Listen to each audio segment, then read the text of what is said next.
But culture also is taught again that what is the meaning of salam. Yeah. My father taught us and taught my children that salam means God bless you. Yeah.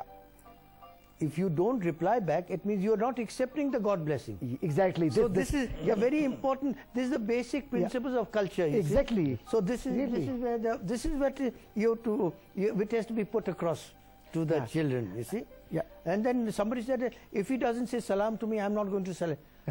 You first say salam. He accepts it. It comes back to you. Exactly. So exactly. So like. Saying salam or sending blessing, while somebody says assalamu alaikum or hi or hello, so one should realize that he is respecting me, and in response he needs to be respected. So Mr. Gungwani, could you share your experience about respect? Yes. Respect needs proper words and behavior. Yes, I tell you that in Japan, yeah. I had been to Japan thrice. First time when I went to Japan in 1982. So in Japan, if you see, whether he is a boy or an old man or a young man or a woman or a girl, they will just bow arigato gozaimashita. Arigato gozaimashita means thank you very much, and just they will bow and then say these words. Dear viewers, you must be enjoying the way Mr. Gungwani has explained Japanese culture, and it's continuing, but there is a short break. I believe you would be with us, and we are coming soon.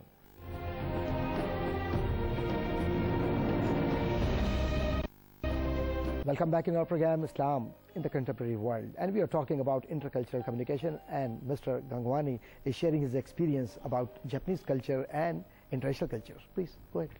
So I tell you that even if I am a subordinate, my boss, when he will meet me, he will bow. He will not say that because I am his boss, he should bow me. Both of them will bow each other. It is a part of culture. It's a part of the culture. Yeah. It's the part of the culture. And it reflects like Buddhism.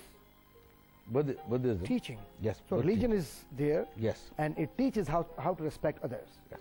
So teaches. And every Japanese, he will bow before another Japanese or another person with whom he is introduced. Yeah, and this creates a beautiful harmony about the cultural norms and interaction with people, and everybody would feel he is connected with this. And as you said, that here the people will think that he is doing salam to me because I am some above all, superior. So in Japan, they don't feel the other man is bowing before me because I am superior, but he will also bow before him. Yeah, I must mention here an example from the life of Holy Prophet Muhammad sallallahu alaihi wasallam, when he used to be a young man in Mecca. When he is in front of kids or children, he used to say Assalamu alaikum. While he is in front of any senior person from Meccan society, he used to pay respect to them. So it shows that even when Holy Prophet Muhammad was in Medina, the first Islamic state, he was in Medina, and he was setting up the atmosphere and culture and norms of Islamic state. He is ready to pay respect to his companions. He used to spread his sheet for Muslims and non-Muslims to sit together and let's have discussion, let's talk about different aspects of our lives. So culture means interaction. Yes. And Mr. Avari, what else do you want to say about cultural activities and cultural relationships? The name of your program, Islam and the Contemporary World, is what we have not touched on up to now. Okay. And what I believe is that Islam is being misunderstood internationally because it is that culture and real Islam is not being projected internationally with documentaries, with talk shows and articles which should be written by non-Muslims. because there is a difference in understanding. Exactly. That yes, this is something different. I feel that Islam in the international world, multicultural, culture of Islam is misunderstood, is misinterpreted, because a few minorities, a few minority of Muslims are distorting the religion, and that is being projected. Yeah. While the true Islam is not being projected. This is the multicultural input which the governments of the Muslim world, from Indonesia to Egypt, from all over, should be using to push it through the world. It could be in Chinese language, should be in Japanese, should be in American, French, German, and so that this multicultural society knows what is Islam. And this is a misunderstanding. Yeah. This is why this creation of hatred or difference of opinion and all is being created. This is something which you must use your presence, your clout, your media to push through. You mean like the media must play a vital role to bring people together?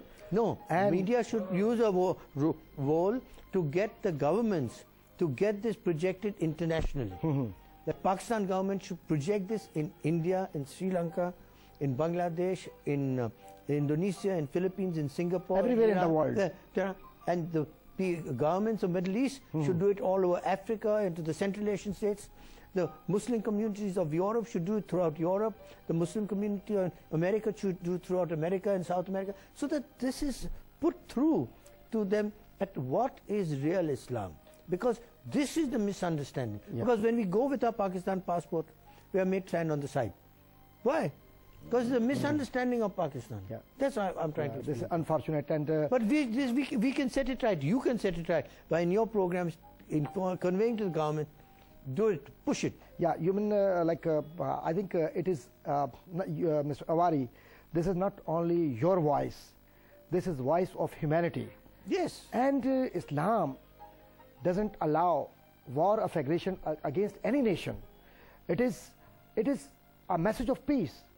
And Muslims and our brothers and sisters from non-Muslim communities, they should come all together to save humanity, to go for a true message of love and peace for everybody.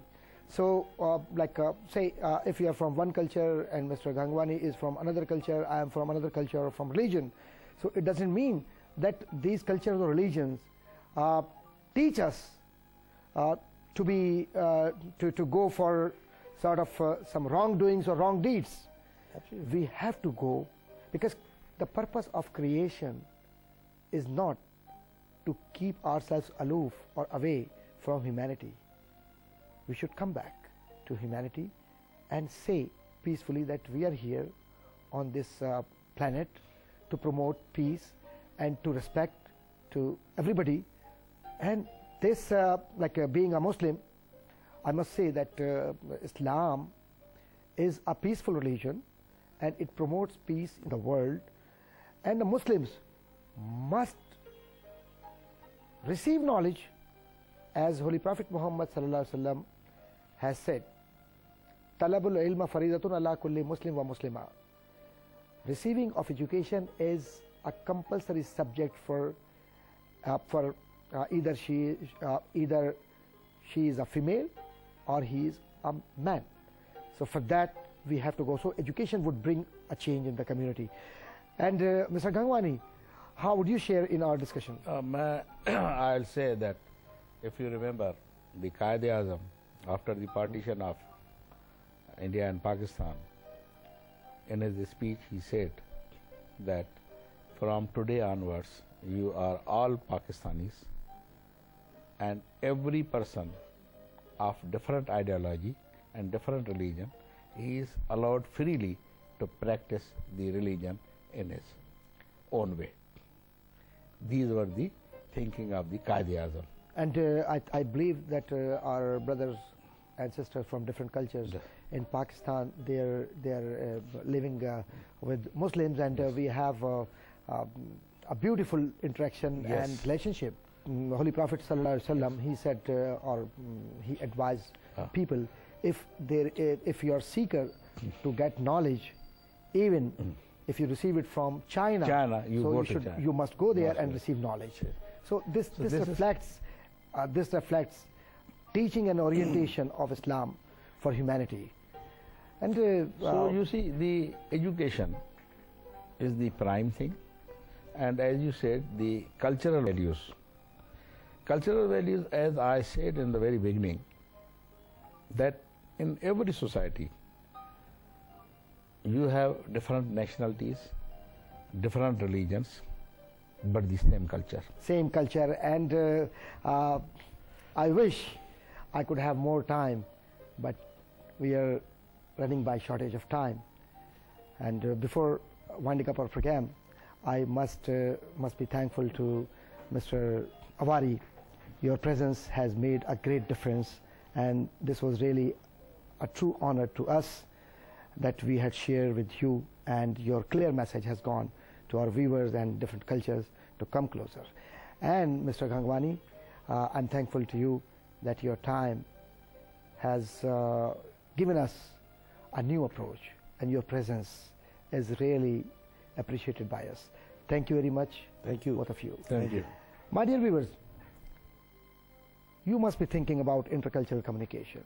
Naturally, there is a purpose of this message, and today's program's message is very simple. We are a human being. We follow religion. We follow culture. We follow different conventions and traditions.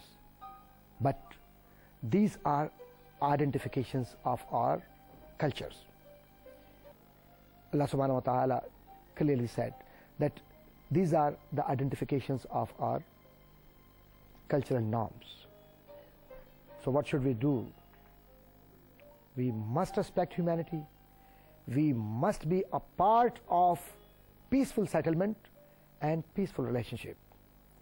Once, if I'm going to respect other cultures and religions, naturally in response,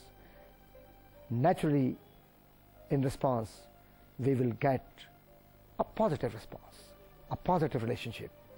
This would be a sort of interaction and reciprocal relationship between different cultures. With these words, I would say that God bless humanity. Allah save us from all unseen circumstances. And again, thank you very much being with us.